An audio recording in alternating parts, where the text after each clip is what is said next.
Hey guys, welcome back to the diesel stop here. This is that 12 valve Cummins that I picked up at the salvage yard here, and before I had my knee surgery I had time to clean this motor and everything up, so this thing is pretty impressive. It cleaned up really nice. I was really surprised at how easy this motor cleaned up. Whenever I found this motor, the only thing covering it was the hood of the truck. They had the fenders and everything off, so it's they pulled the power steering and vacuum pump on the back side here, and it's got some dirt in this gear cover here. And so what I'm going to do eventually here is pull this front cover off, and then I'm going to pull the gear cover too, and the gear housing, and go through everything and clean it up, and re-gasket everything. The valve covers, the tappet covered, that's the side cover along the side of the motor, and a few things like that. So anyway guys, that's the story on the 12 valve motor here that came out of the salvage yard. I'm going to kind of go ahead and clean everything up and re-gasket this motor and see if she's going to run. And if it's a good running motor, it's going to be going in the tan truck, guys. But that's later on down the road, because we got that Moly Clevite motor there to build first, guys. And something else I done right before I had my knee surgery, and I'm not going to upload those videos of tearing this motor down, because it was the last day before I went in for my surgery, and me and the guys kind of had a little bit of a party out here. So anyhow, I'm just going to leave those videos out. And this is the Black Betty motor here, guys, and I've got it all torn apart, and I'm ready to start taking things to the machine shop. I have one of the pistons sitting over on the bench there behind me, and I want to show you what the pistons look like here. This motor was pretty well hammered. I'd like to be able to flip the block over and show you how much wear was in the cylinders and stuff, but unfortunately I can't pick anything up right now because I got that bum knee. As soon as I can get the staples out of that damn thing and get off them blood thinners, I'll be able to do more out here. But until I can get off them blood thinners and get them staples out of my knee, I'm kind of limited on what I can do. But I'm going to start cleaning up bolts and everything, and start building the Moly Clevite motor. And when it comes to the heavy lifting stuff, I'm going to have to get some friends over to help me do the heavy lifting stuff. So the only thing left in the block here for the Black Betty 1000 horse project is the crankshaft. And haven't took any of the bolts loose yet, but I'd imagine the bearings look just like the rod bearings did, and look like there's some severe dirty oil ran in it. So anyhow, I'm going to make it over to the bench here, and I'm going to show you guys this piston that came out of this Black Betty motor here. That's going to be the 1000 horse build motor that came out of the tan truck. Anyway guys, I got one of the pistons that came out of the Black Betty motor there. That's going to be the Black Betty motor, the 1000 horse build. And I cleaned this piston up a little bit a while ago so I can show you guys. This is a standard piston. There's actually still the markings on the top saying that this is a standard piston. And so the pistons that I had custom made, that Moly Motorsport had jumped in and custom made a set of pistons for that 1000 horse motor, and they are a 40 over piston. So I'm pretty comfortable you know, with the 40 over pistons. I think that the block's going to clean up no problem with a 40 over bore on it. And I'll get back to these here in a second, guys. I'm gonna take this piston off this connecting rod here in a second.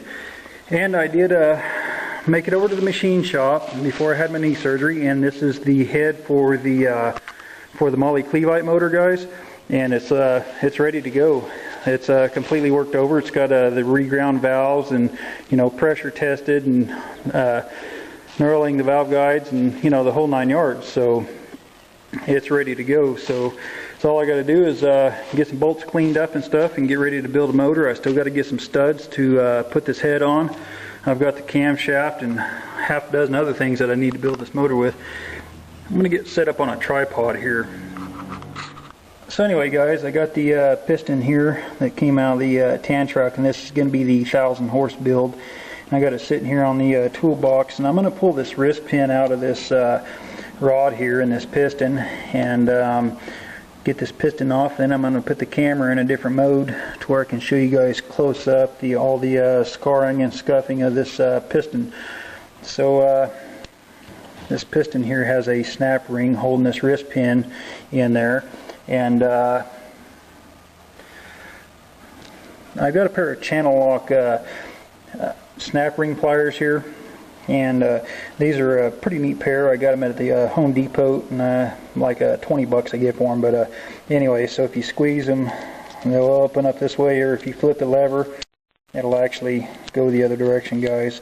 So pretty neat little pair of snap ring pliers, and they come with different tips and stuff.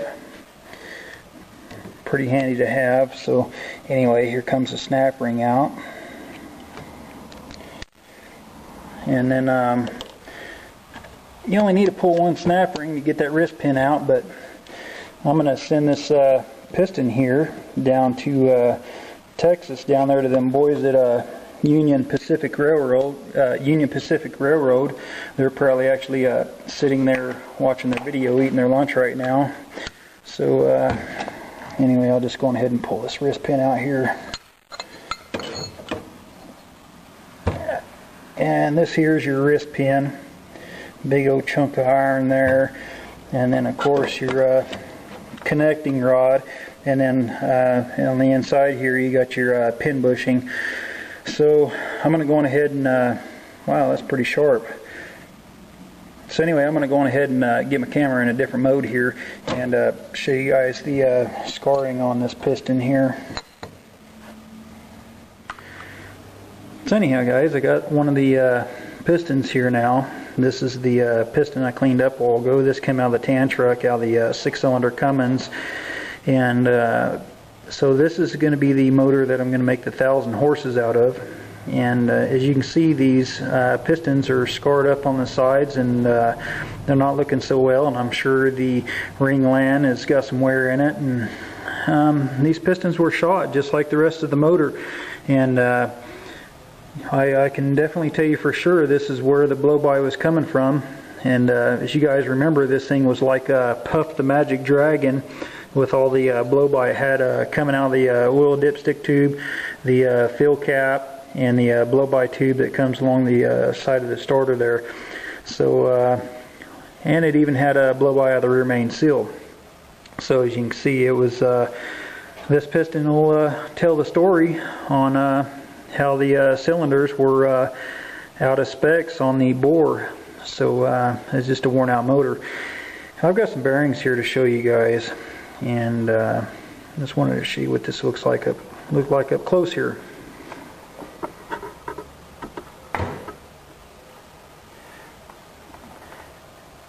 This is one of the bearings that came off of that particular rod and piston there, and as you can see, there's some scarring in there, and there's a real long one right here. Goes lengthways like this here, and that's from running dirty oil, and well, extended oil changes, not changing your filters like you're supposed to, and all that good stuff. And this bearing right here is a P bearing, and the P bearing stands for production. The production bearing is actually for people that run extended oil changes and don't keep up with their maintenance like they should. Being that the P bearing is a Trico bearing, it's actually a softer bearing, and it'll withstand trash a lot easier than a H bearing will. And H bearing is standing for high performance. And the H bearing does not like trash too much, but if you were to keep up on the maintenance of your vehicle, it's actually the better bearing of the two. So anyhow, we'll get into that later on, guys. And I've got I'll set up the camera, and I've got a new H bearing and I got a new P bearing that I'd like to show you side by side and show you the big difference in between the two bearings. So as you can see, this is a Trico bearing, and being that it's a softer bearing, it's had a lot of trash ran on it, guys. It's picked up a lot of trash, and the crankshaft is actually scarred up from the amount of trash that was ran on this bearing here.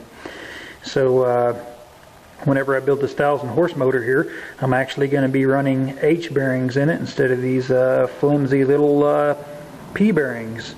So keep that in mind, guys. The P bearing does not stand for performance, it stands for production, and the H bearing stand for high performance. So, and the H bearing is the superior bearing. Just got to keep up on your maintenance on your vehicles. And anyway, we're going to go on to something else here now.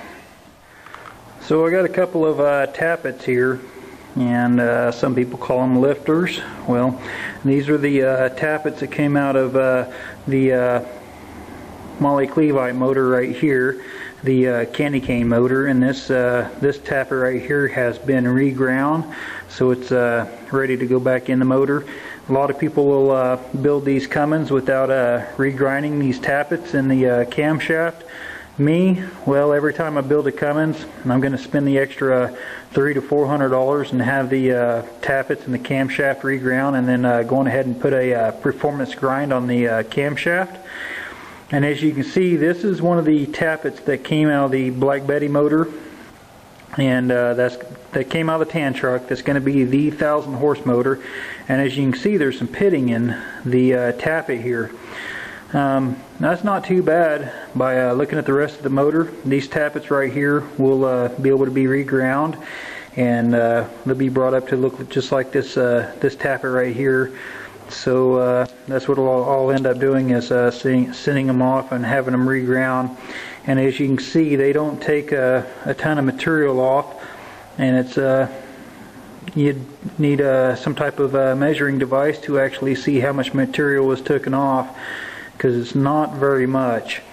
And that's the great thing about the Cummins. You know, there's 40% less moving parts, and that means less stuff to go wrong. So, being that it's a flat tappet and there's no hydraulics to it or anything, there's less to go wrong with having a needle bearing fall out of a lifter and then get put in the oil pump or worse, you know. So anyhow, guys, that's what the tappets look like that came out of the tan truck.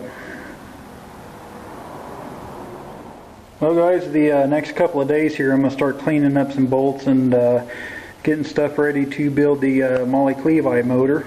And we'll talk about this camshaft here later on. You know, the Cummins, it only has one cam bearing and rides right there in the front, and the rest of the camshaft actually rides in the block. So yeah, the Cummins only has one cam bearing, the B series Cummins anyhow. So anyhow, we'll get this motor built within the next week or so here. And as far as it goes with the heavier lifting stuff, I'm not able to do it for a while here. But my buddy Rob over here is always more than happy to help me. Yeah. So anyhow, guys, we're gonna get to building on this motor here shortly, and I think I'm gonna call it a day, and we'll see you guys later. If you hadn't subscribed yet, subscribe, and we'll see you later.